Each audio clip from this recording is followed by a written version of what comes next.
Good afternoon, everyone. I'm Joel Hellman. I'm Dean of the School of Foreign Service. Welcome. It's wonderful to have you here. Let me first start off by saying something about Georgetown students. Georgetown students at the School of Foreign Service spend 4 years, 5, maybe 7 days a week, studying international affairs. Georgetown students in the government department and the economics department who are interested in global engagement similarly. Full program of deep study, interdisciplinary study of all aspects of global affairs. What do Georgetown students do on their days off? They get together in clubs to talk about international affairs. And in fact, one such club, first the Caravel, which of course is the international affairs newspaper, has established another effort to continue engagement on the issues that they're studying on a day-to-day basis, which is the Georgetown Caravel Initiative for Diplomatic Engagement. This is a student-run group that took the initiative to invite key members of the diplomatic corps, as well as key interlocutors and practitioners to bring them to campus for engagements like these. This is an entirely student-run initiative. I'm here as an invitee, but I'm very happy to welcome you on their behalf, and I think it's an extraordinary thing that they've done. Let me thank Rain Sullivan, the chairman of the Georgetown Caravel Initiative for Diplomatic Engagement, and the whole team for organizing this event. Let me thank those who worked hard to help put this event together, our School of Foreign Service Centennial team. Let me thank, of course, those in attendance, those who are coming here today to give their thoughts and ideas on the topic of climate and conflict. We have preeminent ambassadors who have worked and engaged on these issues, and we'll have a moderated discussion. I won't be introducing the team, I'll leave that to Dr. Hicks, but I do want to welcome them here and thank them for joining us. Now, I want to start by talking a little bit about the issue at hand, climate and conflict. For those of you who know, I used to work at the World Bank, and I managed the World Bank's division of conflict and fragile and conflict-affected states. And as a World Bank economist, one of the figures that I always like to throw out, because I think it's so critical to understanding what's happening in the world today, is the figure of the change in global poverty, people living in extreme poverty. About 25 years ago, 55% of the world's population was living under the extreme poverty line of $1.25 a day as defined by the World Bank. Currently, with the last poverty statistics, just about 2 years ago, that number had fallen from 55% of the world's population to just about 10% of the world's population. That means that in the course of one generation, less than a generation, over 1 billion people have risen out of extreme poverty, which is one of the most remarkable feats of economic development and change, not only in recent memory, but in terms of any recorded history of economic progress. It's one of the most extraordinary things, and I think we often overlook and not fully recognize the implications of that. However, in the midst of this unprecedented period of global poverty reduction, there are a group of countries who have been mired in conflict for many years, who have essentially fallen outside of that progress.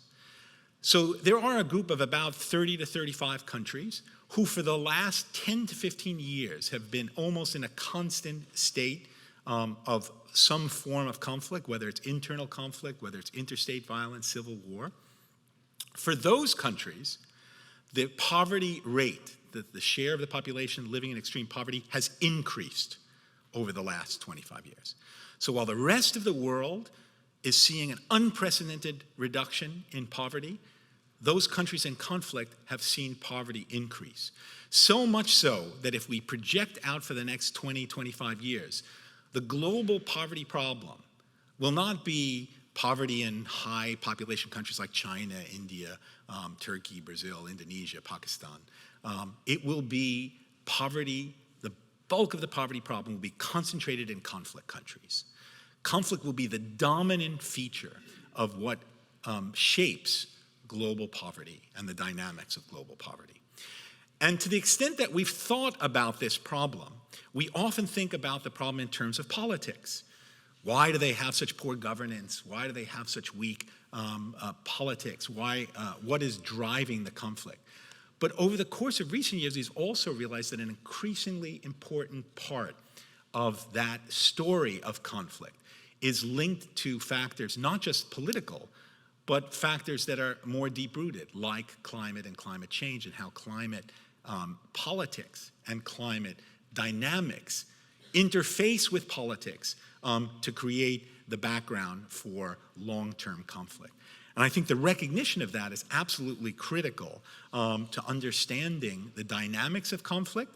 And in order to understand the dynamics of poverty reduction, one must understand the dynamics of conflict and what is ultimately the root of conflict.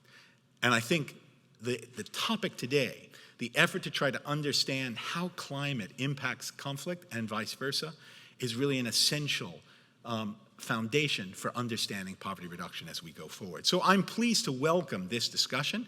I'm thrilled that the students have brought such a distinguished group together to enlighten us and bring some ideas to the table on how we can address that. We start with really we're so privileged to have with us General James Jones. Privileged first and foremost because General Jones is a graduate of the School of Foreign Service, and we're always pleased to welcome a graduate of our school and one who has achieved so much in his life. As you know, General Jones served as National Security Advisor at the White House under President Obama. His record and career is long and illustrious. I just want to mention some of the highlights. He was the former commander of the U.S. European Command and Supreme Allied Commander of Europe, in which he led all military operations for NATO. In his role as National Security Advisor, he played a critical role in America's mission in Iraq, the war in Afghanistan, and of course, our country's interest around the world. Prior to that, he was the 32nd Commandant of the U.S. Marine Corps, which was appointed in July 1999. And in his NATO assignment, and in the areas that we're interested in today, he advocated for energy security, and it was a key voice in energy security as part of the core of NATO's future missions.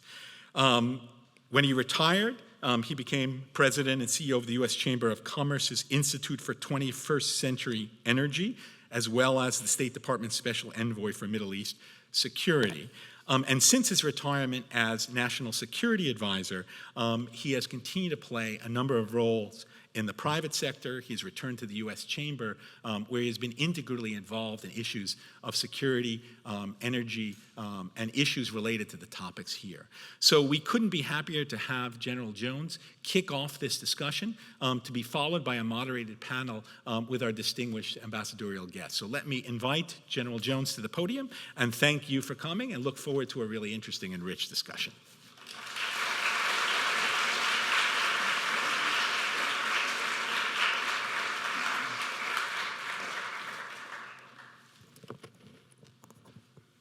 Thank you, Dean.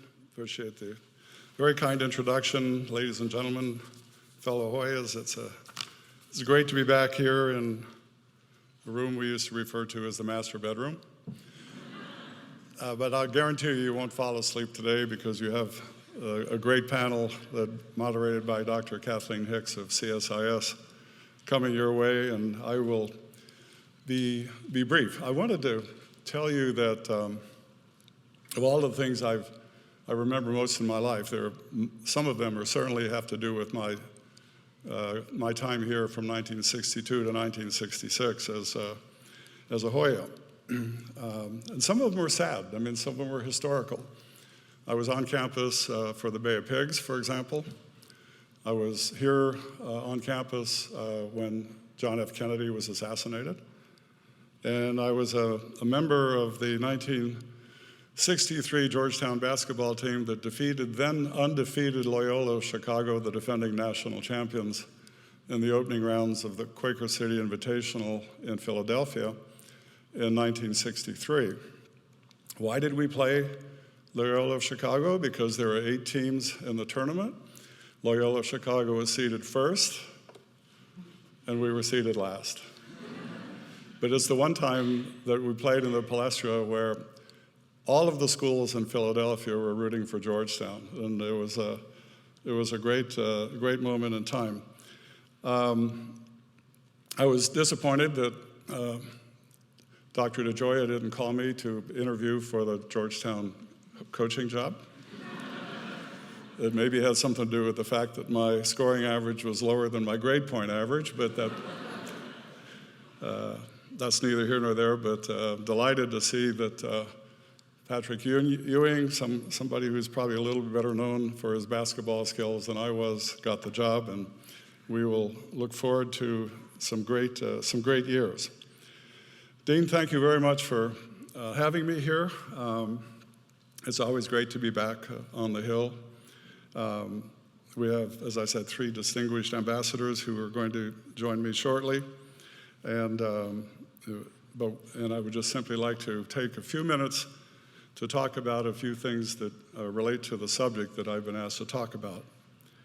We meet this afternoon, ladies and gentlemen, on a topic of monumental consequence to the cause of peace, to the cause of stability, prosperity in this very, very different 21st century. So I'd like to make a few remarks so that we have ample time for discussions and questions before introducing the panel. Upon graduating from Georgetown School of Foreign Service, longer than I care to mention, we just celebrated our 50-year class reunion last summer. But I can assure you it was well after we settled our differences with the British Empire. I joined the United States Marine Corps. I had every intention of taking the Foreign Service exam and joining the Foreign Service because that was what my ambition was. But I volunteered to serve in the Marine Corps for 3 years as a reserve officer, and because of my indecision, I wound up spending 40 years and 1 month on active duty. The bulk of my 40 years of service in uniform was during the Cold War struggle between communism and democracy, when America's security was defined in terms of its military strength, its superior weaponry, its superior economy, and its nuclear throw weight. It goes without saying that we live in a vastly different world today. The very concept of what constitutes national security issues and threats to our security is far more complex than in the bipolar world that dominated the last half of the 20th century. Protecting U.S. interests, indeed the interests of humankind, in today's shrinking and highly integrated global community demands a much broader toolkit than the ability to defeat an adversary on the battlefield alone. As important as that might continue to be, it is only one leg of the arsenal that we need to conduct a successful foreign policy and strategic engagement. The security calculus today includes economic security and global development, energy security, cyber security, environmental security. Insecurity in any of these areas multiplies threats and can cascade into armed conflict, disrupting the world order in which U.S. interests are heavily vested. So that's why modernity demands a much more sophisticated conception of and approach to the very concept of national security, one that focuses on conflict prevention and proactively builds peace by anticipating and preempting the conditions that foster instability. As intuitively obvious as this might be, I don't believe that our thinking, our institutions, or our national security doctrine have changed with the times. We still operate as though we were living in the 20th century. This is a shortcoming that many of you in this room are destined to remedy in the important missions and exciting careers that await you. I would submit that the nexus between climate change and national security is a case study in the evolving nature of threat to which our countries and our allies must adjust and must do so very rapidly. So to set the stage for this evening's discussion on that calculus, I'd like to cover three main points on this important connection. They are simply that the danger of changing climate to U.S. national security and the national security of our friends and allies is clear and present. It is powerful, and it demands action. So first to the clear and present point. On this point, consider an important common thread among many of today's most pressing security challenges: the brutal and catastrophic Syrian civil war, the Arab Spring upheavals, mass migration within Africa and from the Middle East towards Europe, and the flow of economic refugees from Central and South America pressuring our own southern border. Each one of these problems arose from pressures that were created or multiplied by the effects of drought. That's not a matter of judgment or politics. It's a cold, hard fact. So climate-related insecurity is not some distant threat to which the United States and our allies must turn to eventually. It is here and it is now. On the issue of power, the power of extreme weather to drive insecurity is monumental, on a scale that rivals the world's most devastating weapons and nation-state rivalries. If you've not already done so, I would invite you to examine the U.S. national security strategy. The document highlights the threat multiplier created by climate-related disruptions regarding food, water, and energy systems. In case partisan policymakers see politics in that premise rather than the hard-nosed security calculus, I would remind them that the earliest work and first alert about climate change and its implications was not sponsored by the Sierra Club. It was the work of the United States Navy. Climate models show that drought and severe weather will particularly impact some of the most vulnerable regions on Earth, Africa and the Middle East, areas already extremely challenged to provide food, water, and employment to huge and growing populations. In Africa, the population growth is such that by the middle of this century, most of the young people on this planet between the age of 18 and 24 will come from that continent. So there is going to be a huge youth bulge. And polls taken from that human bulge, asking them about whether they are hopeful for their future in the countries that they come from, revealing an overwhelming lack of hope and a belief that their future for themselves and their families lie elsewhere. And so they're not planning to stay in Africa. In the Middle East and in North Africa, we see one of the most unstable regions in the world, which is already water stressed, with increasingly restive populations as well. So, ladies and gentlemen, the reality is that extreme poverty, extreme heat, and extreme ideology make a lethal cocktail. This interplay will pose major challenges to every single one of our United States institutions stationed overseas. I've already mentioned something about Africa and the central part of the Middle East. But in Europe, I would simply observe that if the European Union is shocked and shaken by the current flow of immigrants from Syria, imagine the implications when the flow of immigration from Africa, under strain from want and insurgency, becomes a torrent headed towards Europe's heartland. In the Pacific, rising seas could dislocate millions of people, disrupt trade routes, and heighten social and political tensions across the domain. To our south, the push on the U.S. southern border from Central and South American states will only intensify if sustained drought continues to decimate agriculture, livelihoods, and economies. In the north, retreating ice sheets create a new Arctic maritime domain, creating new vulnerabilities and potential for international tension, including conflict with Russia. And in each of these geographies, specialized units like our Specialized Operations Command are likely to be busier than ever as terrorist and insurgent enterprises with global reach feed on the political and social instability created by weaknesses in the water, food, energy triad. So, ladies and gentlemen, we have our work cut out for us, or you young people have your work cut out for you. A new and more complicated global environment demands that we modernize our national security thinking. And in my mind, this entails three priorities. One is updating the U.S. national security architecture and strategy to account for the pivotal role that water, food, and energy sufficiency and climate and even human dignity will play in our present and future security.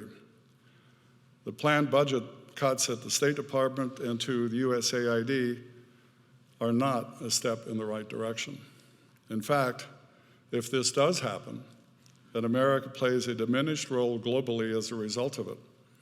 Look for the vacuums to be filled by those who do not have our best interests at heart, and look for more conflict instead of less.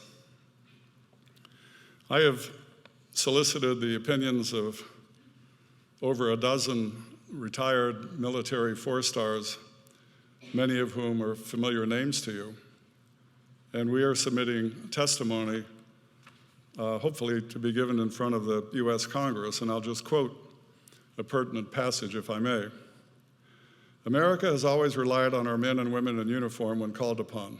Their faithful service, their courage and sacrifice deserves and demands that we address and develop the strongest possible strategy for conflict prevention that our nation can muster.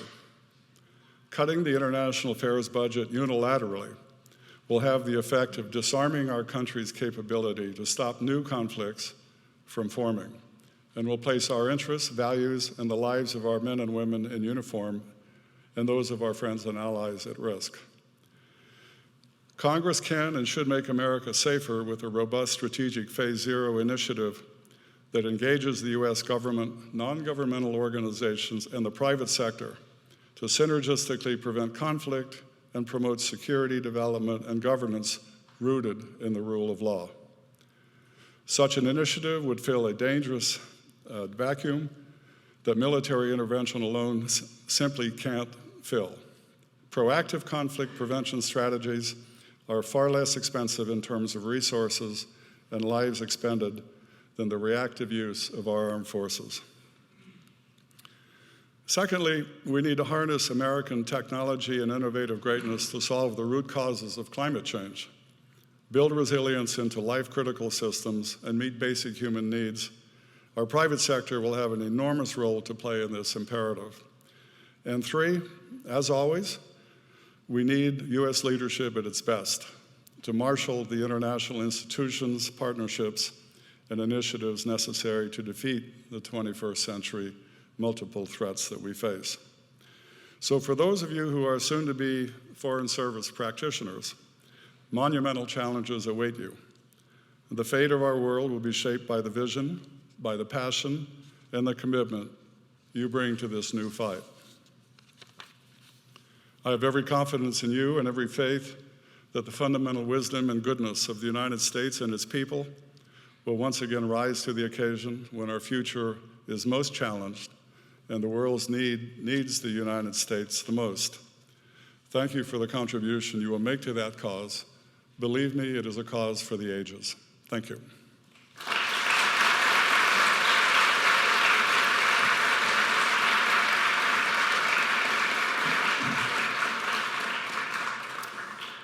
Thank you. I think we have some time for questions before the panel comes up, and I'm happy to answer anything that I'm competent to answer. And there's a microphone in the middle of the aisle, and if you'd be good enough to step up to it and announce your name and your question, I'll do the best I can.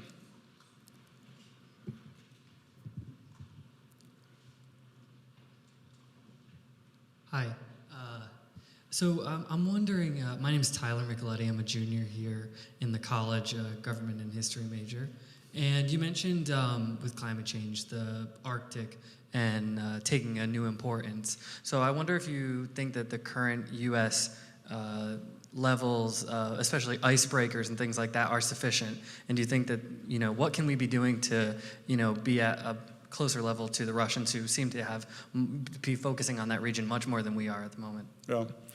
Well, in order to get a deal with anyone, you have to be able to deal from a position of, capable strength. And I think without question, the Russians have invested much more in terms of their naval capabilities in the Arctic than we have, and we have to counter that. I do think that that it is possible to have a negotiation on the Arctic, because it's not just a two-country problem; it's multiple countries. But I think we need to pay more attention to that particular issue than we currently do.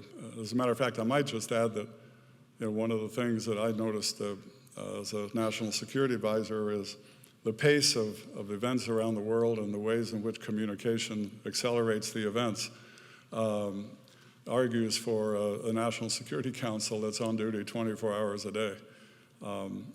You really are consumed by the number of the events, the seriousness of the events, and you really don't have a lot of time to do strategic thinking, which is unfortunate. Some strategic thinking has to take place. You can't just be reactive to the latest headlines every day, but it's very easy to get caught up in that circle. But the Arctic is a serious issue. It's not maybe the most serious issue that we face, but it's one that we should engage with collaboratively with our friends and allies, and the Russians should be at the table. Thank you. My name is Adam Taggett. I'm a senior in the SFS. As far as what can be done specifically within the different branches of service in the military, perhaps the Marine Corps specifically, what do you think are the responsibilities as far as what can and should be done to better prepare, better enhance the nation's preparedness for meeting these security challenges?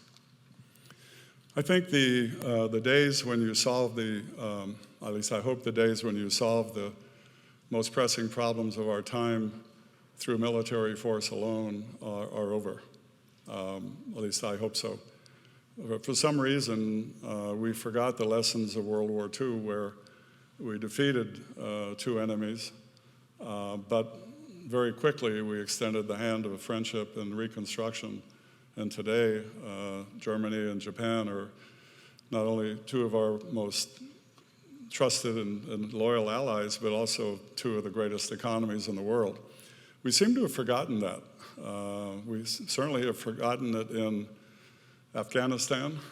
We've forgotten where we did well militarily, but the other two legs of the stool are economic development and rule of law, and we've come up short there, and we certainly messed it up royally in Iraq.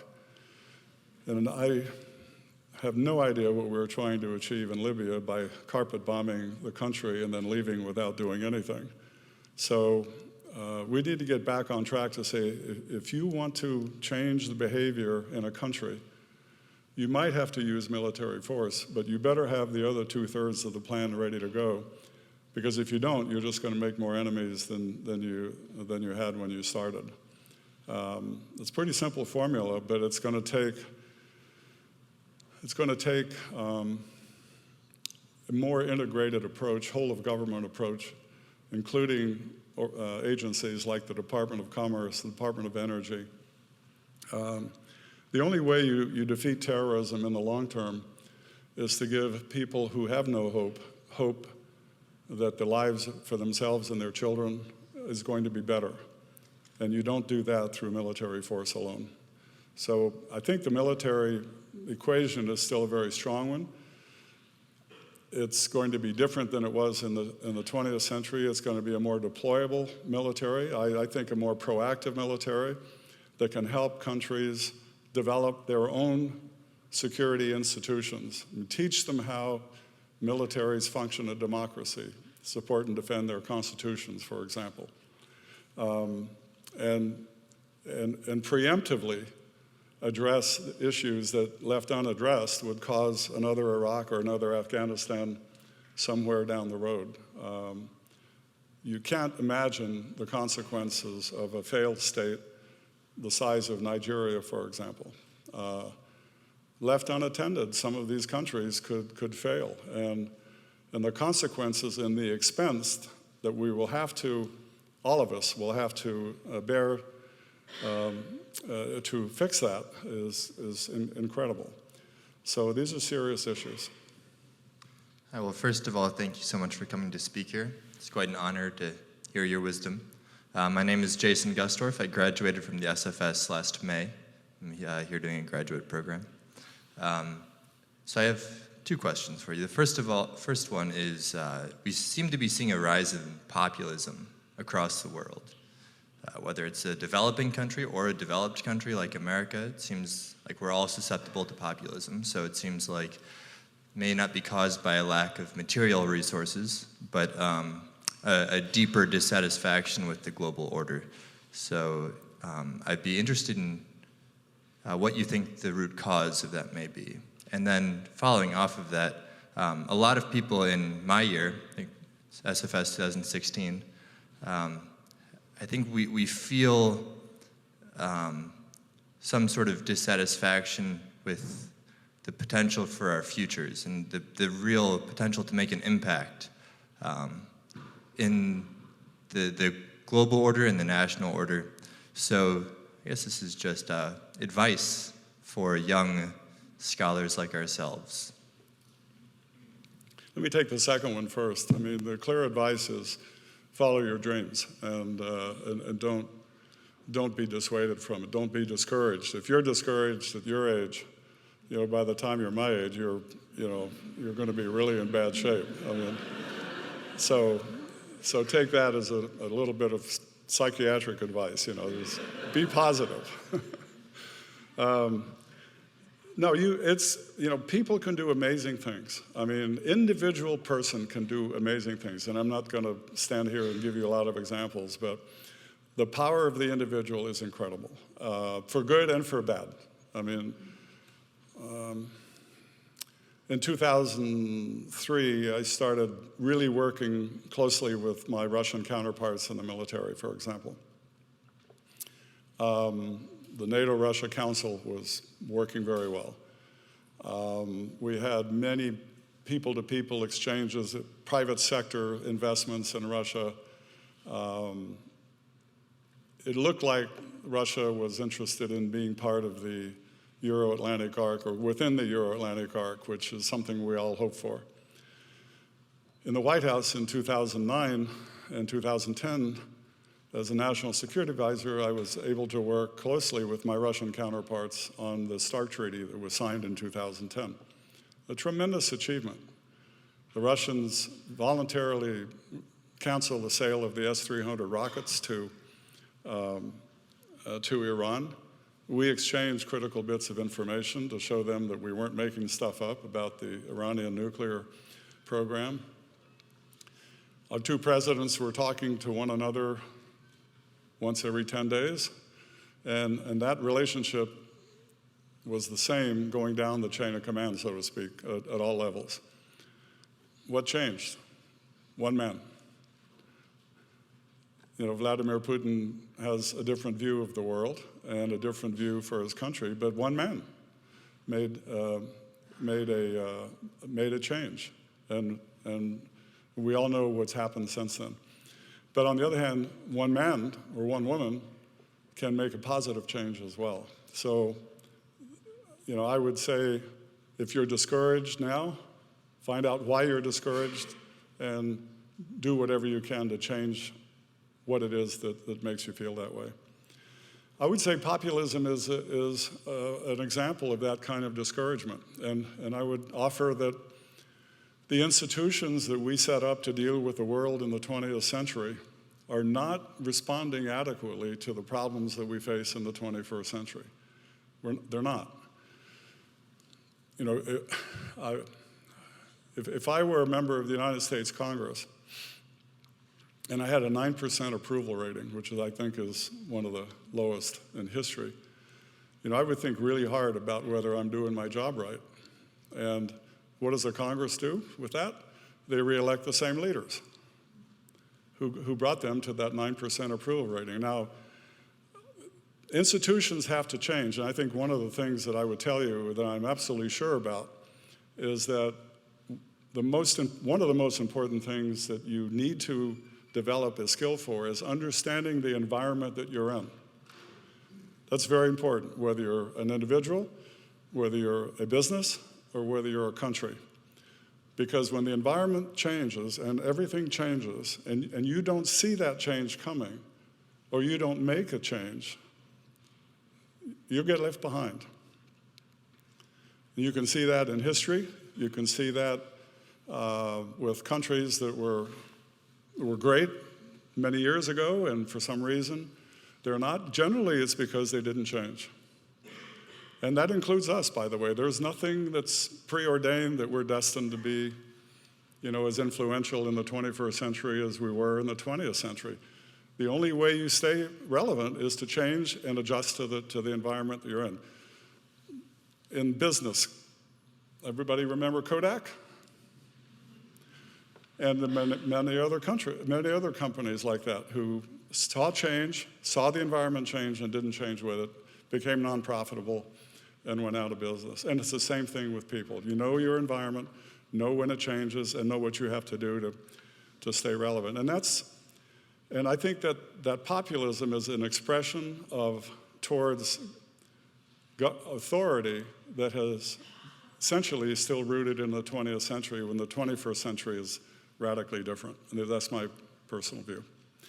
Ladies and gentlemen, thank you very, very much. I've enjoyed our discussion, and it's now time to go on to the next phase. Thank you for having me.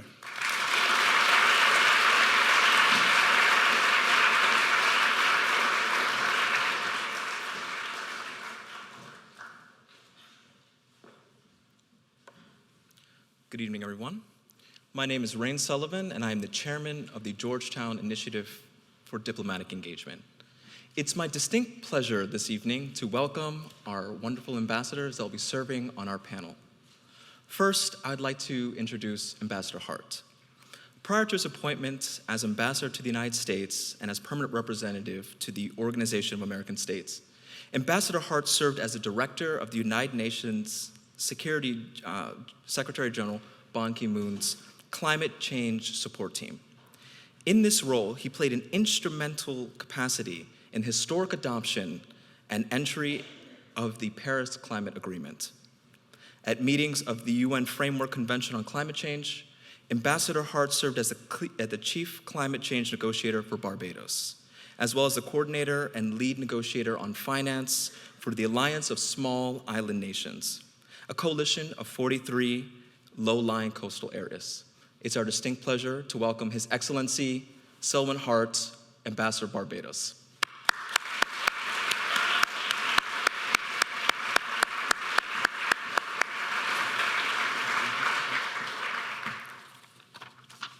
Next, I'd like to introduce Ambassador Loos of Denmark. Prior to arriving in Washington, Ambassador Loos held the position as Undersecretary for Global Security and later as Undersecretary of State, where he served as the Chief Advisor on Foreign Affairs to the Prime Minister. In 1997, Ambassador Loos served as the head of the section of EU coordination, and since then he's held a wide range of high-level positions within the Danish Foreign Ministry, such as Private Secretary to the Foreign Minister and Head of the Foreign Minister's Office. It's our distinct pleasure to welcome His Excellency Lars Gert Loos, Ambassador of the Kingdom of Denmark.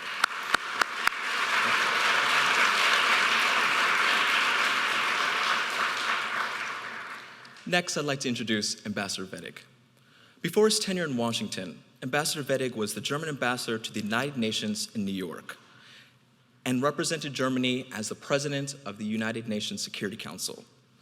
In this role, from 2011 to 2012, he helped bring climate change and the security aspects to the forefront of international discourse. At the UN, he drew upon his wide experience, having served previously as the Director General for the United Nations and Global Issues at the German Foreign Office in Berlin. Prior to representing Germany at the United Nations, Ambassador Wittig served as the ambassador to Lebanon, as well as the ambassador in Cyprus, where he played an instrumental role in the Cyprus question concerning the division of Cyprus. It's our distinct pleasure to welcome His Excellency Peter Wittig of the Federal Republic of Germany.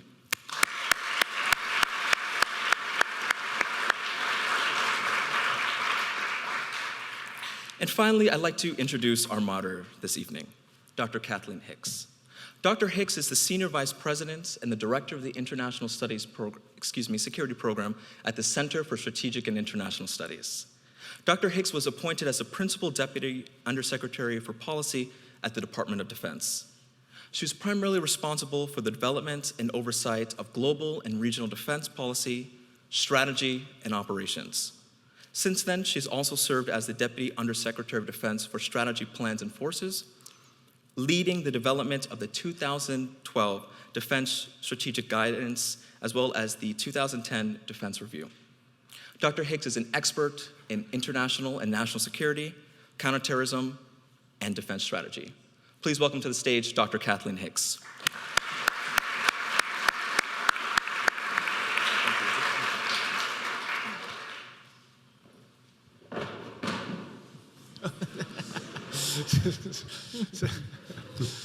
Well, good evening, everyone.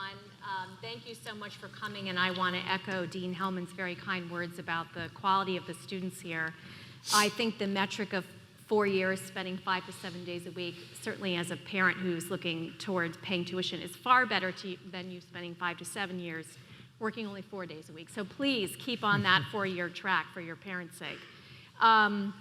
What a wonderful discussion we've had already featuring General Jones. I think he's set up very nicely many of the issues we're going to talk about tonight, ambassadors. I think what I'd like to do is let each of you open with some comments about how you're thinking about this intersection of climate and security from your vantage point, and then we'll have a little bit of a discussion. Let me just start that by saying in the United States, much as General Jones has described, I think we typically talk about climate's intersection with security as an accelerant, as an exacerbator of trends. As he mentioned, water, food, energy are 3 of those major areas. And it has been, perhaps to some ironically, but it has been led by really the Defense Department and the military that in our culture tends to be looking out the furthest, has a planning culture, and is thinking strategically about the challenges of the future. So it's really our military that has come together with the climate community first in the security community, and then of course the diplomats and the development experts right there with them. So would love to get the sense of how that is reflected in your own experience, and we'll go down the line, start with Ambassador Wittig. Thank you, Kathleen. Well, let me start out by thanking Caravel and Rain for including me in this distinguished panel. I really feel honored and delighted to be here at this great institution.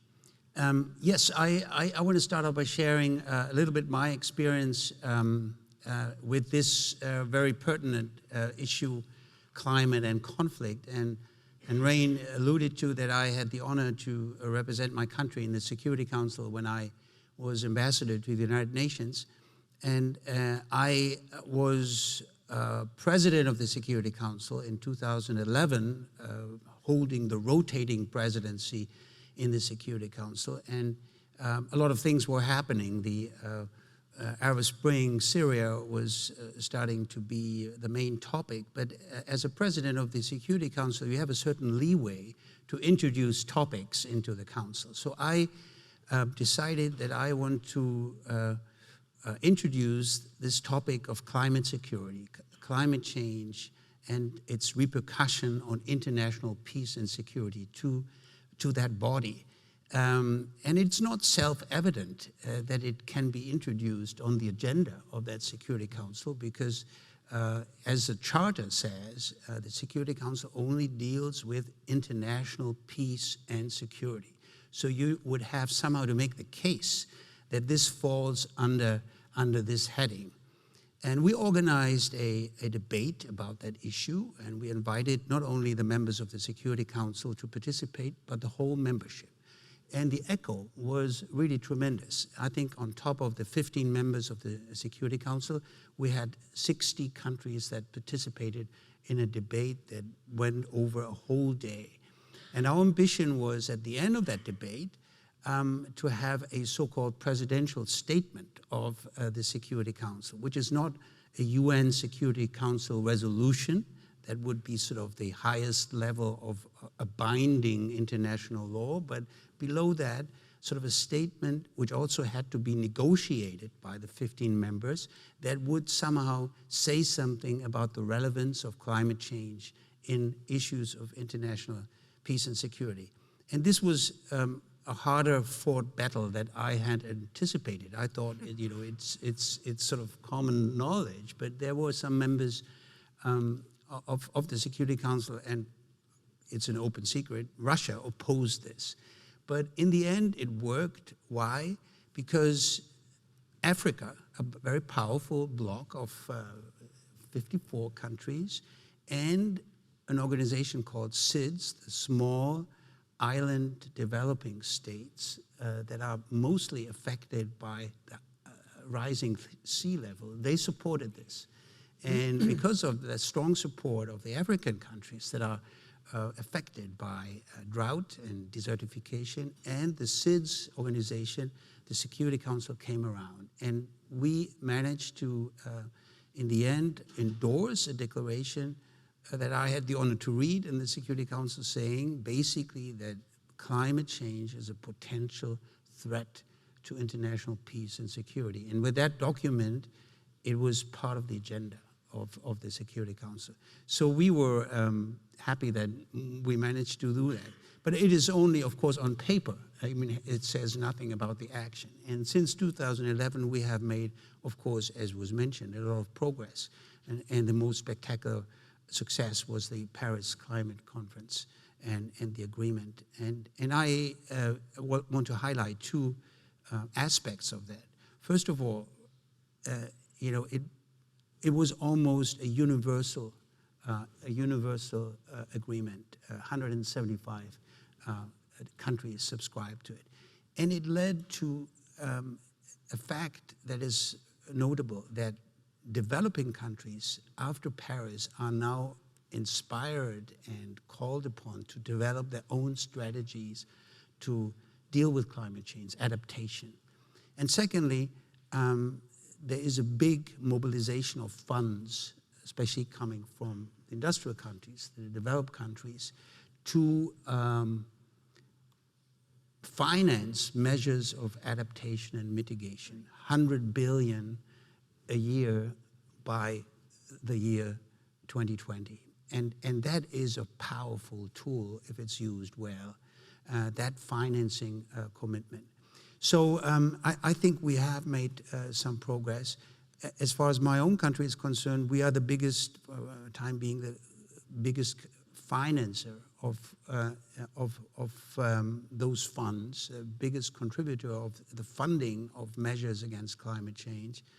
And we want to take it further in the framework of the G20, the group of 20 the 20 strongest economy, where we have the presidency this year, and it should be on the agenda. And we will also be hosting a conference of parties to the United Nations Framework Convention on Climate Change, which takes place in Bonn this year. The hosting country is Fiji, but we are the venue, the technical host, and that will be one further step towards improving our resilience against climate change. You know, it's interesting that Germany has taken such a leadership role. Obviously, any country would have to galvanize its population around an issue like that to make the kinds of commitments you have, both in of course, leadership time, but also financially. What is it about climate that you think has energized the German people? Well, I think, and I guess the same goes for Denmark. Our peoples are very ecologically minded. Mm-hmm. We had at an early stage, a couple of decades ago, we had a Green Party, which made environmental issues, brought that into the mainstream of the political spectrum. But these days, center-right, center-left, green or not green, everybody is mindful that we have to protect our environment, and that climate change is one of the most burning challenges of our globe. And I think the consensus is, and I think in Europe and beyond, that this is a global challenge, that we are bound to work together. We can't tackle this. It doesn't stop at our doorsteps, and we can't fence it in. So it is a collective effort, and that's a very strong impulse. Ambassador Luce, I'd welcome your thoughts on the same question. How is this viewed in Denmark, and how are you thinking about how to engage the international community on issues of climate and security? Well, first of all, thank you for having me. I want to echo Peter. It's great to be here. It's a great opportunity. And I mean, especially speaking about climate and security, has been on the top of the agenda in Denmark for many, many years.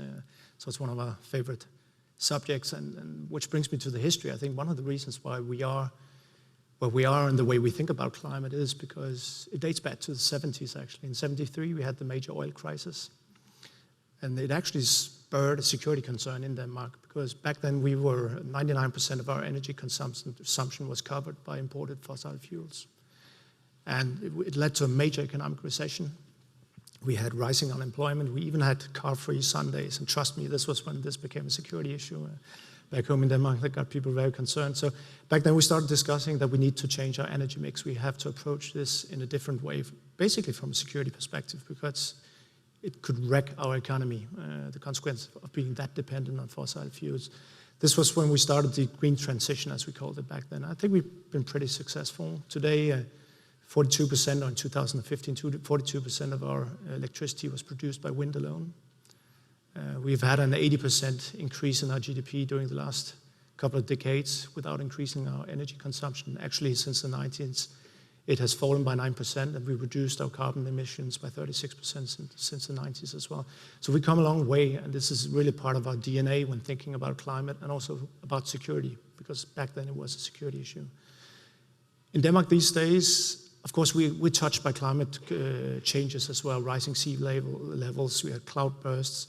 But the point I want to raise is, and it was raised by somebody in the audience before as well, where we see real changes. If you're ever in doubt whether climate change is real, go to Greenland, go to the Arctic. The changes are massive up there. Temperatures are rising by the double speed compared to any other region in the world. Of course, we're concerned with Greenland, which is part of the Danish kingdom. The ice cap is receding, icebergs are melting. And this is completely changing the livelihood of the indigenous population up there. And globally, it's a problem as well, because it contributes massively to rising sea levels. So this is where you can see the climate change, and that it's real and what kind of consequences they have. It's also been part of an integrated part of our foreign and security policy for many years, and especially in our development policies. And Denmark has always basically punched above its weight, if you will, in development assistance and attention. Don't say that. Every time we've had a meeting in Washington for the last 15 years, the foreign minister or the president always comes out and say Denmark punches above its weight. So journalists, they just focus on it. No, but I think you're right. I mean, we're proud to say that we pay, we're one of the 5 countries that pay more than 0.7% of our GDP in development aid, humanitarian aid. And John Johnson touched on that. I mean, the vulnerable countries, we need to assist them in the best way. And you touched on finance as well, Peter. We need to assist them in the best way we can. It's really important to help them with adaptation, mitigation, and build up resilience as well.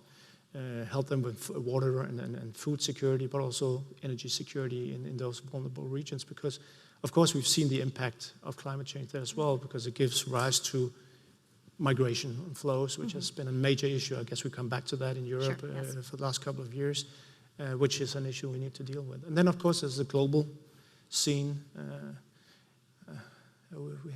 We have mixed experience there. We hosted the COP15 in Denmark. I was there myself. That was a painful experience. We didn't do too well. We didn't reach an agreement, but luckily I think it was an important step towards Paris, where we got the Paris Agreement. And I think the main task is really to focus on implementing the Paris Agreement. not start up many new multilateral negotiations, but focus on implementing, because it's an ambitious agreement, it's a good agreement. There's a lot of work to do. So we try to do that through cooperation with all kinds of countries, developing countries through our development aid, but also emerging economies like Turkey, Mexico, South Africa, sharing our experiences and our technology in renewable energy. And also developed countries like Germany. We have a very good cooperation on offshore and onshore wind, for example, and the US as well.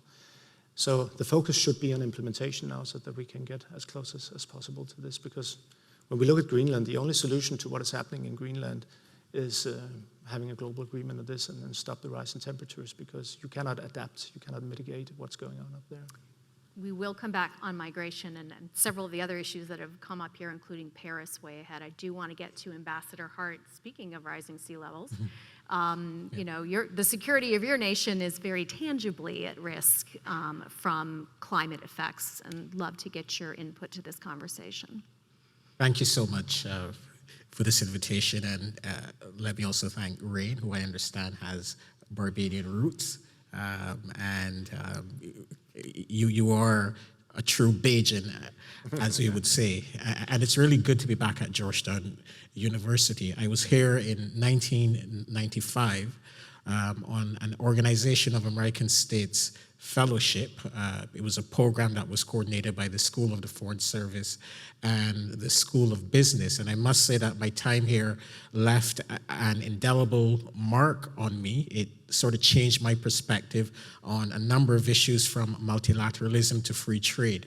And I really am happy to be back here at Georgetown University. Well, I represent a country and a region on the front lines of the fight against climate change. 60% of all citizens from the Caribbean and 90% of all economic activity takes place within 1 mile of the coastline. So therefore, sea level rise, the increase in frequency of extreme weather events has a devastating impact on the Caribbean. And for those who think that climate change is some future event, I'm here to say it's happening now.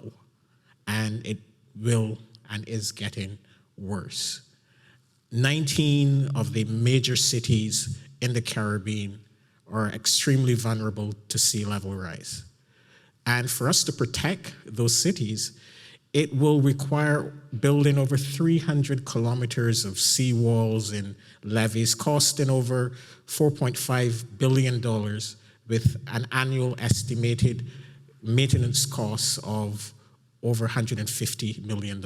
Now, in the US context, that's a drop in the bucket, but you must understand that these are extremely small and vulnerable economies. And these are resources that could be invested in health and education and other social goods that will be required to address climate change. I've also had the privilege and honor to speak up on climate change on behalf of other vulnerable countries, the islands in the Pacific, as well as countries in the Group of 77 in China, least developed countries, and they are also experiencing similar difficulties. I distinctly remember the excellent efforts of Germany to bring the issue of climate change and security to the Security Council. And there was an enormous amount of resistance.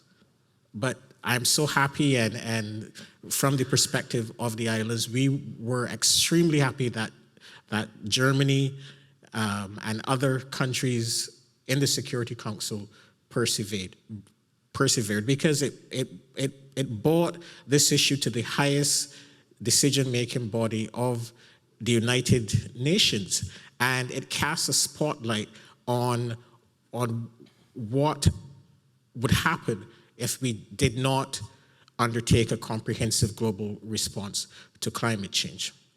We are part of the Paris Agreement. I know that we'll get to the Paris Agreement later, but the Paris Agreement represents our best chance of preventing the worst impacts of climate change. And we remain convinced that despite the challenges posed by climate change, we can solve this problem. It is a global problem requiring a global solution. If we didn't believe that, we would simply have to give up on our futures and the futures of our children. Despite the fact that island states are minor contributors to the problem of climate change, we have also decided that we need to be part of the response. In the Caribbean, you're seeing amazing things happen as it relates to the deployment of renewable energy. Caribbean countries and other small island developing states, they're all part of the Paris framework and have put on the table ambitious climate plans, both to reduce our environmental footprint, but also to build resilience. My own country has been a leader on solar. We've set a very ambitious goal of generating 65% of our electricity demand from renewable energy by 2030. And we're well on the way to achieve that with support from Germany, countries like Germany and the United States. USAID has been a game changer in supporting the renewable energy transmission in the Caribbean and in other parts of the world. So we're fully behind the Paris Agreement. We're fully behind global efforts to address climate change. We are on the front lines, but we also want to be part of the solution to address climate change. So into the midst of this steps of brand new U.S. administration with a very different, well, we're not sure, but we have appointments in the administration that point to a different approach than the previous U.S. administration on climate. The U.S. was a very active participant and indeed leader on the Paris Peace Accords, different era, Paris Accords on climate. So, you know, how do you all view this in terms of what role the United States would need to play in order to take the next steps on some kind of international climate accord? You're all diplomats, so you can say it as however you like. I would underline the importance of American leadership in climate protection. And, you know, the previous administration, I think, had a tremendous contribution to the success of Paris, not the least by bringing China on board. First of all, acting as a model by subscribing to certain goals, emission goals, and then negotiating bilaterally with China and bringing China on board. And that, of course, took away the pretext for other countries not to join. And that leadership was crucial. So I think what we can hope from this new administration is that it does not leave Paris. And I think the jury is still out. It's no secret, we pleaded with this administration that it's better to stay in than out. I have a certain hope that those members of the administration prevail that are in favor of staying into the in the Paris Agreement. I remember when Secretary Tillerson had his hearings in the Senate, if I remember well, he said it's better to be at the table than outside the room. So I think we can harbor some hopes that the U.S. stays in that framework. It would be a major setback if the U.S. would abandon its great leadership in climate issues. Just add to that, I completely agree with what Peter said, of course.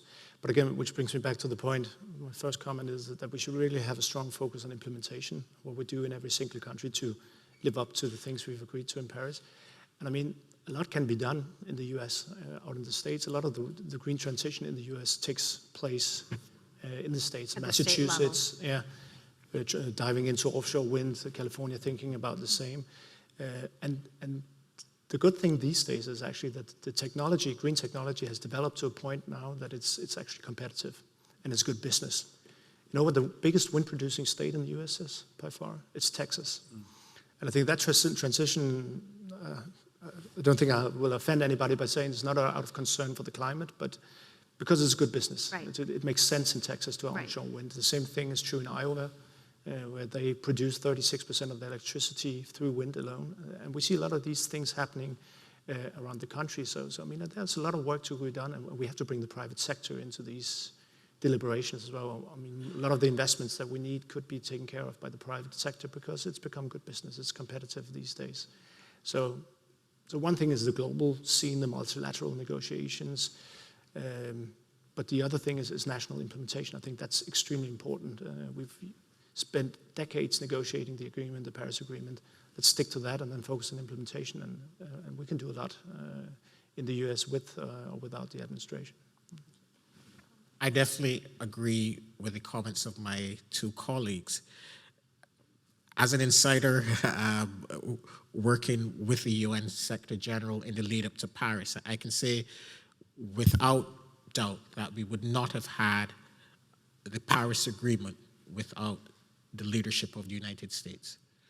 We would not have had an ambitious Paris Agreement without the leadership of the United States. So it is very concerning, and I can't say this diplomatically, that there would be that there is this consideration of the U.S. not participating in the implementation of the Paris Agreement or developing the rule book to implement the Paris Agreement, which is an important aspect of the work that must be done. Because the agreement is great, but we want the rules around transparency, which will hold all countries accountable for delivering on their commitments. That was a key act of the United States, which was fully supported by the Europeans and the islands. We want the U.S. at the table to help us ensure that those rules remain strong. We also want the U.S. to continue its leadership. There is no other country that can drive innovation and technological change and development like the United States. It has led every major technological transformation in the last 100 years, from how we communicate to how we travel. We need the United States to be part of the energy transformation as well. So we're hopeful.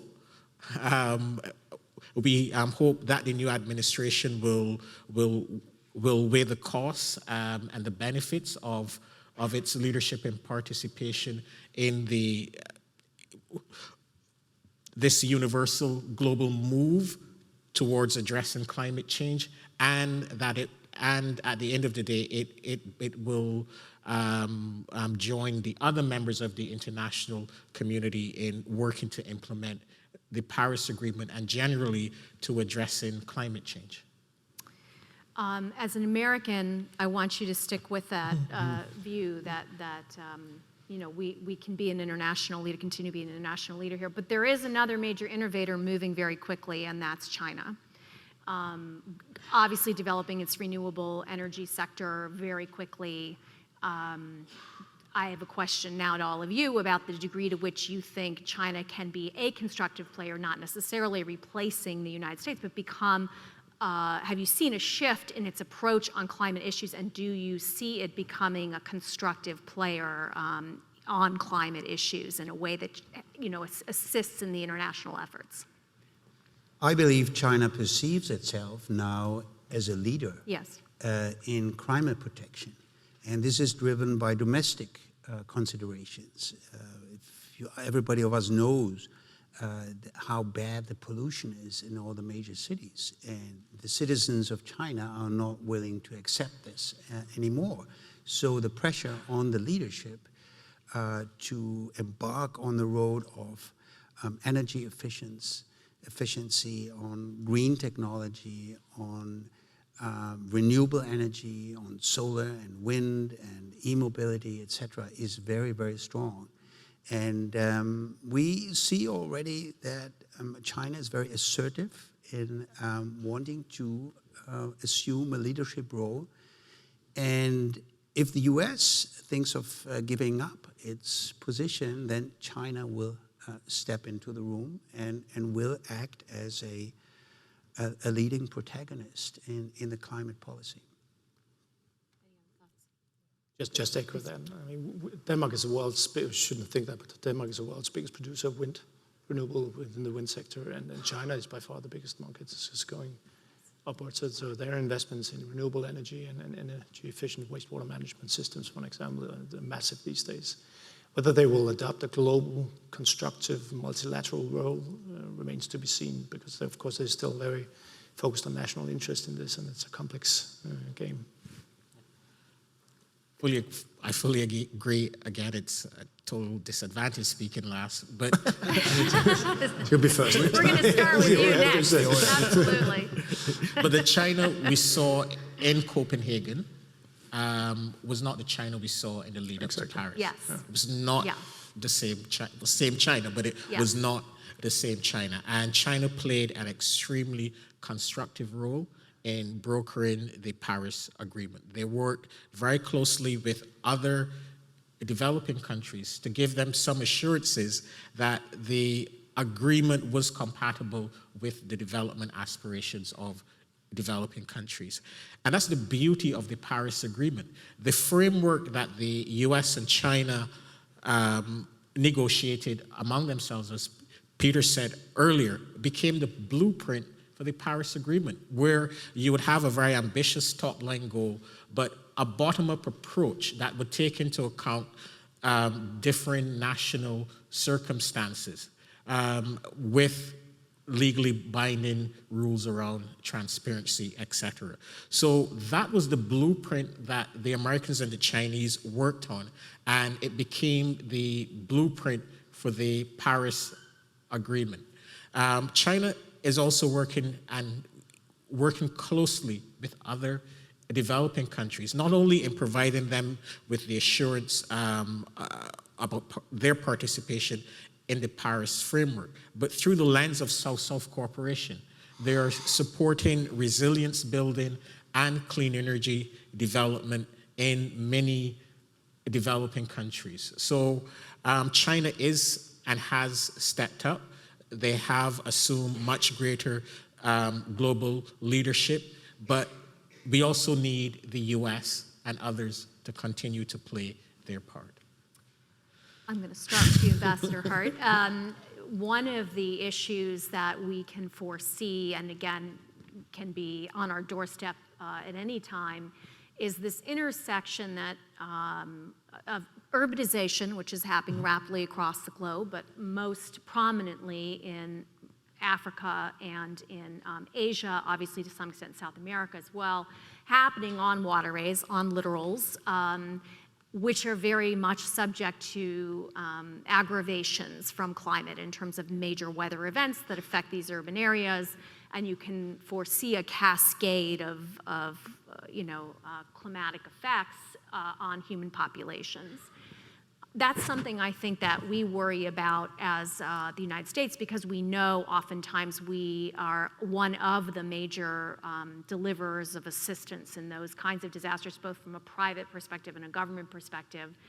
But beyond that immediate disaster response, there is, as General Jones referred to sort of in the Nigeria example that he brought up, the longer term challenge set that exists when societies are hit by climate-related disasters that they then can't recover from. So my question is, because you worked very closely at the UN on many of these issues, what are the things the international community, the donor community, the security provision community should be thinking about now to help societies mitigate those security effects that can occur because they don't have they're too fragile themselves to recover from disasters that climate might be pushing onto them?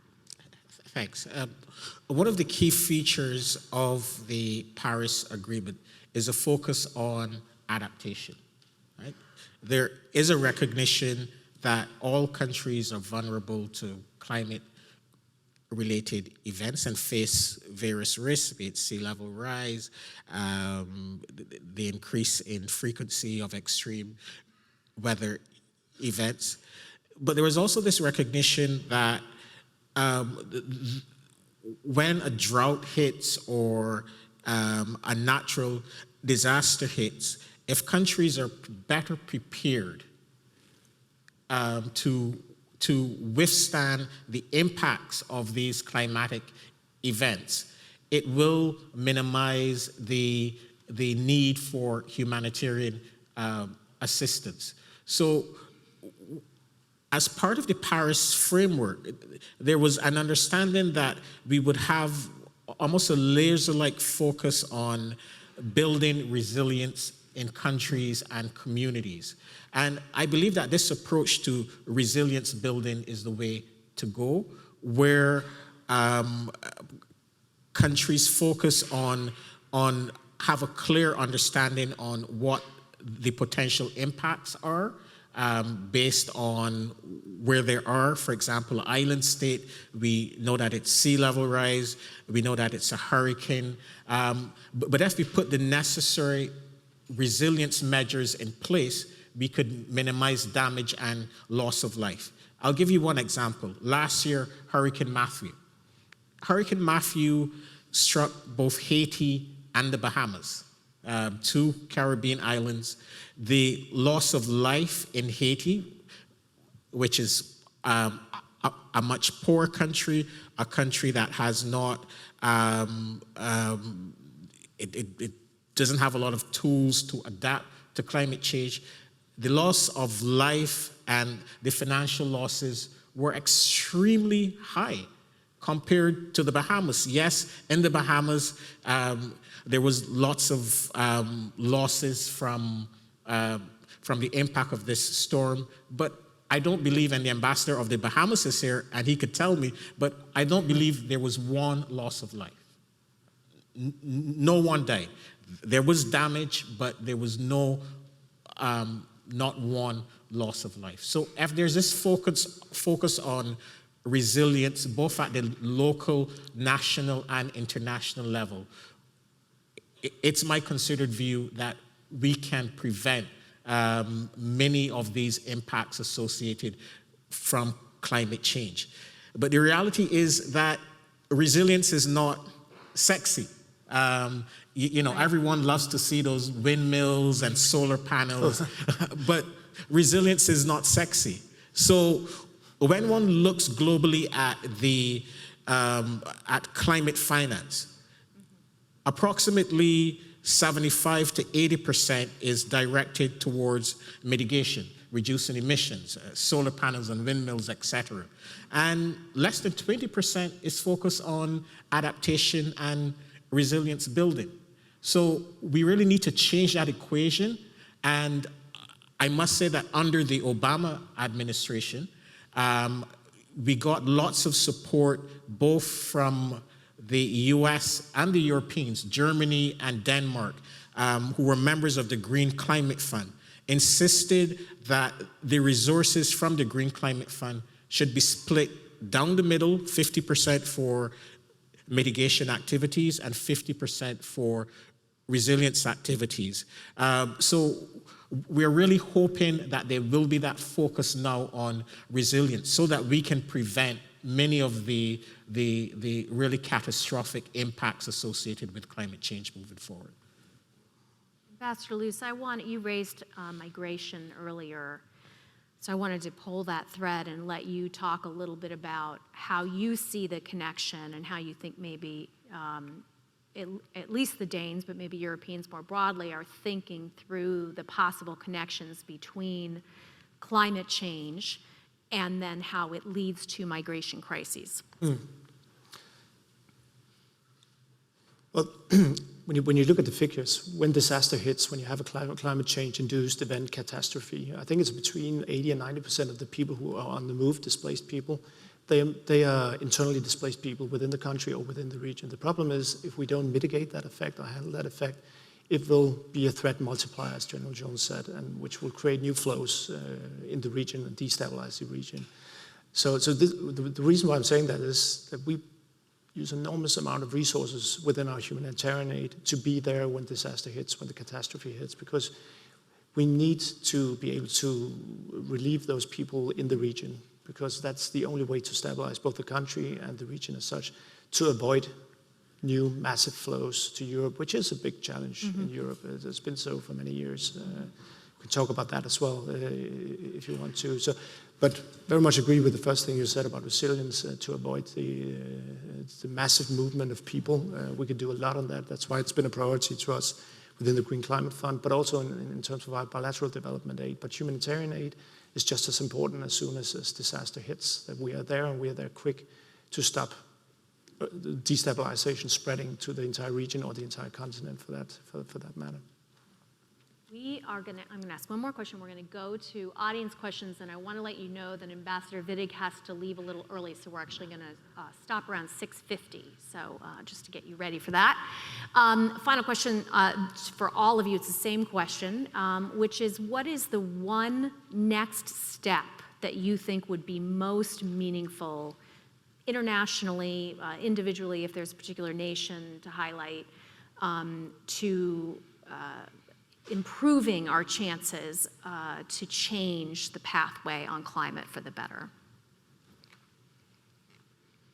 I think it's a multi-layered effort. It's probably. Oh, you're going to cheat with. It's probably not one single Thing. measure that can do the trick, and it's a very complex process to come, to a goal of checking global warming. There's probably an interaction of many measures. I think what was said before by my colleagues, we have to move from, commitments on paper to action, and that means implementing the measures that we have committed. The financing is important. That's sort of the compact that the industrialized countries provide substantial amounts of money for adaptation, for mitigation. That has to put into practice, and that's a tremendously tall order to turn that money that is available into concrete projects. In the end, it's the political will, I think, that we need on the part of governments, but also, as was mentioned before, of the private sectors, of the many NGOs that are part of that fight against climate change. Is the political will that has to be kept up, that has to be mobilized, and that is, a top-down thing, but also a bottom-up thing. So all of us who are concerned about the climate can contribute. Right. I 100% agree with what Peter said. I mean, implementation, that's the most important thing. Not necessarily new multilateral negotiations, but implementation. Cooperation between countries, sharing of experience, and very much agree, bring in private sector businesses, because the amount of investments that we need to make this work cannot be provided by governments alone. We need the private sector.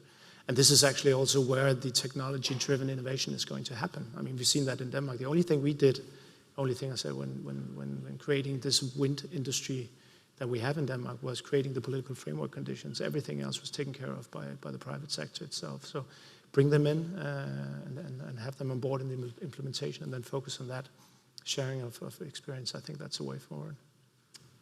Pastor Hart? I would say policy certainty. Yeah. And this links back to what my colleagues said. There's nothing that will move markets more, move money in markets more than policy certainty that the transformation to a low-carbon future is on the way. I believe that this current climate of uncertainty about what the U.S. will do is probably the greatest threat to that march towards the transformation. But in all other countries, we're all on board with the transformation. A low-carbon transformation is part of our DNA now. But this uncertainty in the world's largest economy is if I could wave a magic wand or have one wish, that would be the one wish. And policy certainty in the right direction. In the right direction. Okay, so I'm going to open it up to the audience, and I have a little bit of a glare, but hopefully someone down there can see. Thank you. My name is Jasmin Burgermeister, and I'm a scholar at the Wilson Center here in DC. And my question goes in particular to Ambassador Wittig. So, I mean, as we all agree that climate change is a threat to all of us, and it is already for a lot of people, especially in the small island developing state, every day. And we all agree on that we need leading, leading countries in the climate change process. I was wondering how Germany is going to keep his leading role. Not only on a national political level, but also on a national implementation level. So I don't know if you're aware of it. Germany does have a national implementation strategy. Which is already very good. It's a long-term strategy. So it goes till the year to the year 2050. But anyway, it does, for example, not determine a concrete day for the end of coal mining, which is, as you all know, one of the main reasons we have climate change today. So I was just wondering how Germany is gonna keep its leading role in that process, also on national implementation level. Thanks. Well, I think we have a leading role in the international arena, and I cited here two major events, the G20 presidency that we have and hosting the next COP in Bonn. Those are sort of landmarks forward. But you referred to the implementation in our own country, and there we do have challenges. We have committed to very ambitious emission caps, and on top of that, we have been phasing out a very clean energy, namely the nuclear energy. We are committed to decommission our nuclear power plants by 2022, I believe. That's an additional challenge to fulfill our goals without a clean nuclear energy. But we are betting a lot of our money on renewables, and we have this goal to have 100% or garner 100% electricity by 2050 through renewables. And I think that is our business model, basically strengthen the renewables. And it has been, as my Danish colleague has said, it has been proven to be a very good business model. It created 350,000 jobs in Germany, and it starts to become competitive. Solar, wind, and other renewable energy forms. So that is an ambitious undertaking, but I guess we have in Germany a good sort of breeding ground for that quest to achieve the climate goals, because our society is basically unified on this. There is no division, as in this country, fortunately I can say, about climate policy. It's the mainstream policy, and therefore I'm pretty confident that we can reach our goals. Hi, thank you for being here. My question is for Ambassador Hart. I'm wondering how small island nations are preparing for sea level induced migration, and if any countries in particular have indicated that they'll be key players in terms of down the line, if necessary, having to accept climate induced refugees. Thank you. The reality is that sea level rise is happening. It's happening much faster than we anticipated, and it is an existential threat to many of our islands, especially those in the Pacific. Some of those islands are just about a meter above sea level. Countries like Caravel, some of the atoll islands in Marshall Islands, Micronesia, Tuvalu. Those countries have always been on the front lines of the fight against climate change, and they are taking measures to address the threat posed by climate by sea level rise, but they're not giving up hope. And I think that that's a critical message that we need to take from this discussion on climate change. Countries that will probably, according to the science, cease to exist before the end of this century are still not giving up hope. They are still working towards a comprehensive global response to climate change. In the United States, there are 123 million persons who live on the coastlines. So it might be Tuvalu within 30, 40 years, but it's going to be Miami next. So we all have a vested interest in ensuring that the response to climate change is ambitious and takes into account the likely impacts if we don't take the required action. In the Caribbean, we are working as a region to respond to the threat of sea level rise. The islands of the Caribbean community have formed the Caribbean Community Climate Change Center. And the Caribbean Community Climate Change Center is helping or has helped us with support from Germany and the United States and other partners to understand the likely impacts of sea level rise and to integrate the knowledge that we've gained into policy and decision making. So therefore, any new coastal investments take climate considerations, including sea level rise, into account. So that's one concrete example as of a response. But for some islands, as I said earlier, especially those in the Pacific who are just a meter or two above sea level, the prospects of not controlling climate change is dire. And I think that we have a moral responsibility to respond to the threat that climate change poses to these countries, because it will be my turn or your turn next. Hi, gentlemen. Thanks so much for being here today. My name is Tyler. I'm a junior here at Georgetown, and my question is for Ambassador Luz. I asked earlier about the Arctic, and according to what I know, Denmark has around the same size of a fleet of icebreakers as the United States. And of course, our economic and military, size is there's a difference, right? So I wonder, what is your country's position on the Arctic, in terms of commerce, and importantly, in terms of military, and as a NATO ally, how does that shape your policy? That's an interesting question, because when you look at the Arctic, I talked about the temperatures rising at twice the pace as they do any other place, and it had a massive impact on the ice up there, which is going away, and the livelihood.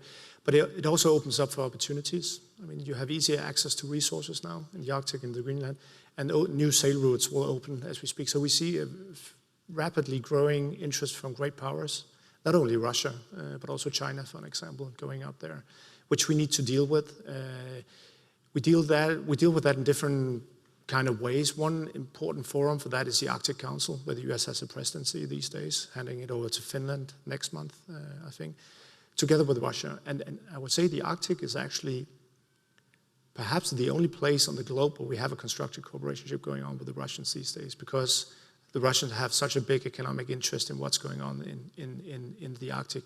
So there's a strong agreement among the 5 coastal states that we want to keep the Arctic as a low-tension area. We don't want any international conflicts up there. That's one of the reasons why we try to keep NATO out of the Arctic, to be honest. We will want to handle it within the framework of the Arctic Council. But having said that, all these new possibilities of great power interest, resources, tourists, I mean, we see a lot of cruise ships going up there. The fact is that if an accident happens with a cruise ship, for example, those people would die, all of them, because nobody has the capacity to do search and rescue up there.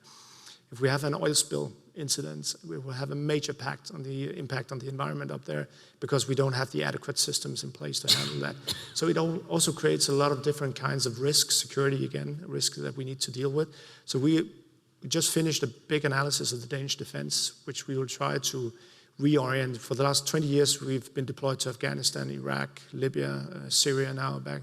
But we need to spend more resources in the Arctic, perhaps not with icebreakers, but with frigates, with helicopters, with our F-35, which we just acquired, because surveillance and satellite overview is going to be very critical in the future because everything is opening up there. I just wanted to gratuitously add, I think in the US, we do really tend to focus the debate on the icebreakers, which is an issue. But what you have very helpfully pointed out is there is a much broader set of assets and capabilities that need to be thought about beyond simply the ice-breaking piece, which is, it does tend to focus one's mind when the US thinks about the fact that it has one. So that's why I think we fixate on it, but I think there's an acknowledgement that many other assets are needed. Okay, we have time for one more question. Not sure where the microphone person, I apologize. Oh, there we go. My name is Eugene Glenwood Nuri, and I am the ambassador from the Bahamas. And I appreciate this discussion this afternoon tremendously, in fact. But there's one point I would like to address. My Prime Minister said at the UN last year that if climate change and the rise of the ocean continues the way it's going at the moment, is that in 50 years there will be no Bahamas. So the third border of the United States, instead of being 32 miles from Bimini, will be 417 miles from Miami. Now, these are very practical things. These are not theories. These are practical. Computer models have shown what he was saying to be correct.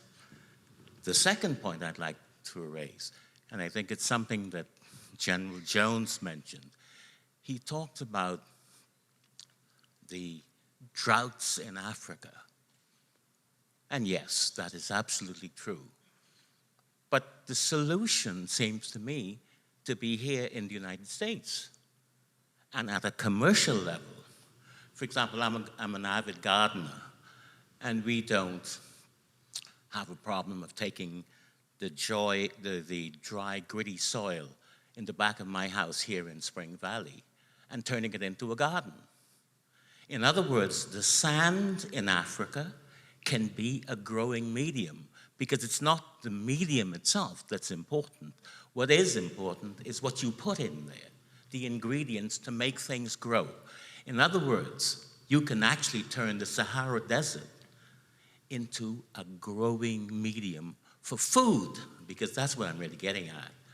So all those countries in Africa, most people, certainly here in the States, don't always appreciate the fact that you can fit the whole of the United States in the area a little larger than Nigeria.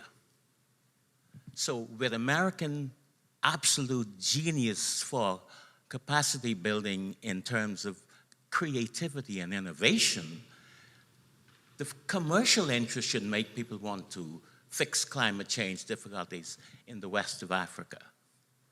And of course, even a little country like the Bahamas to help this. So my view is that these problems should not be treated as sociological problems, nor only in military security, but in terms of humane advancement.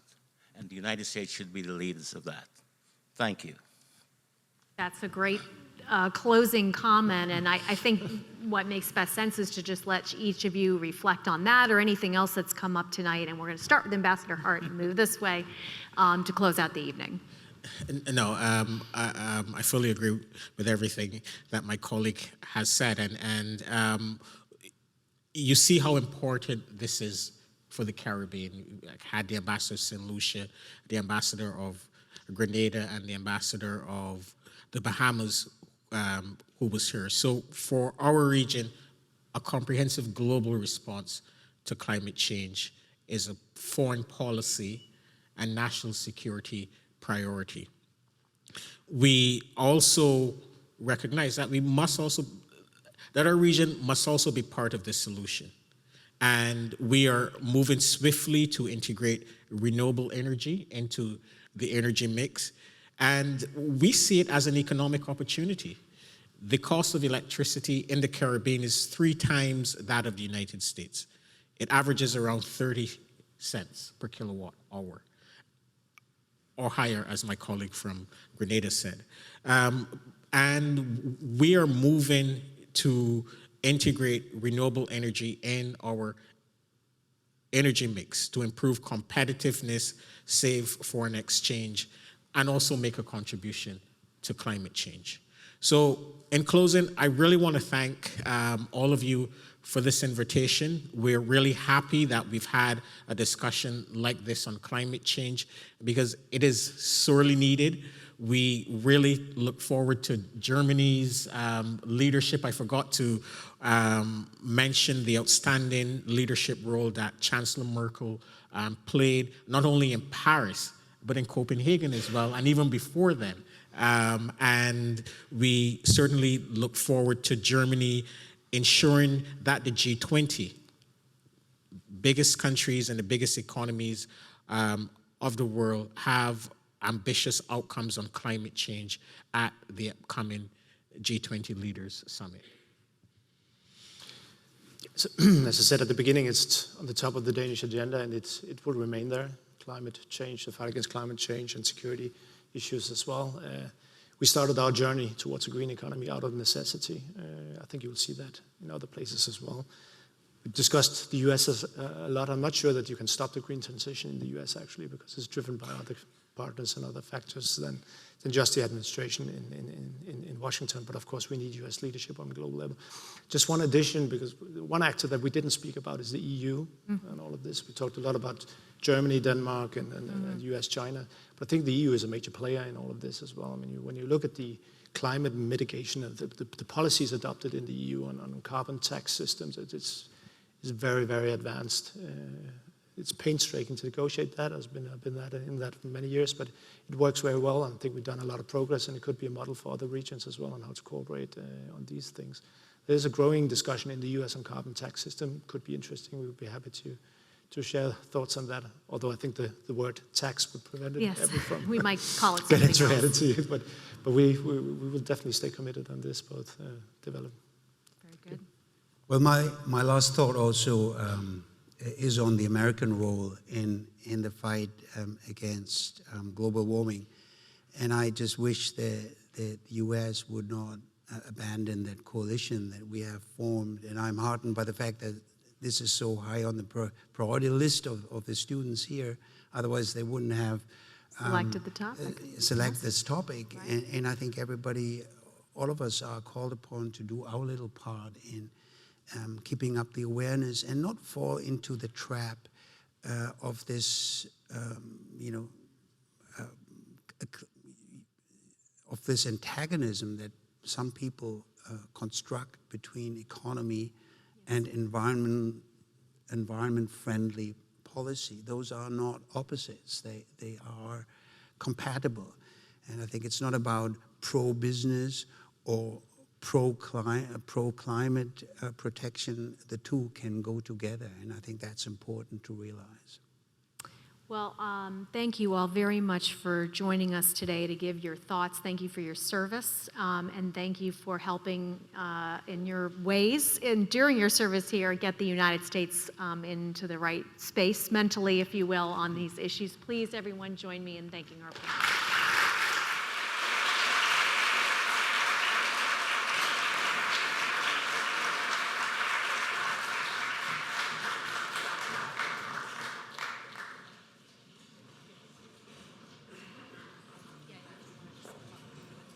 Before we conclude the event, just want to give a couple thanks to our important partners that really brought this initiative together.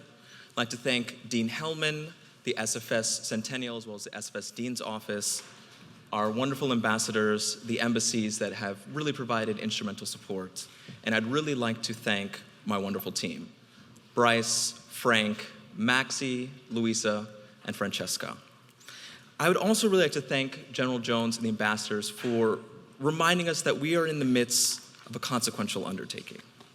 And this undertaking means that no nation is immune from the devastating effects of climate and the grave security concerns that stretch to every shore.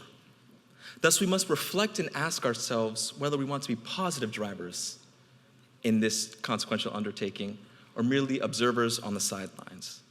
But for many, there are no choice. And we've discussed this at length this evening, whether it's in sub-Saharan Africa, where the effects of climate change have ravaged fragile states, exacerbating the exposure and contraction of deadly diseases such as malaria, and even creating favorable conditions for radical extremism that seeks to tear society apart by the very seams. And in Asia, we've also seen the effects. Asia has experienced more natural disasters than any other region in the world. And thus, we must consider this. And we must ensure that we stand together on shared principles and not politics. We must challenge ourselves through education and through action to surmount special interests cloaked in the pretense of ignorance. Because the solution is clear. It's right in front of us. It's right here on stage.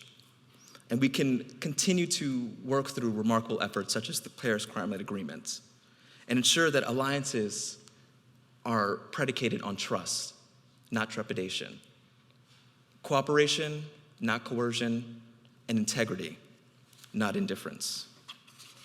Today, we have arrived at a lethal crossroads in which our pasts must be confronted and our present predicament addressed. Our future priorities must be prioritized. And thus, with borderless cooperation, let us ensure that this will be one of the noblest chapters in human history. Thank you, and thank you to all of our panelists.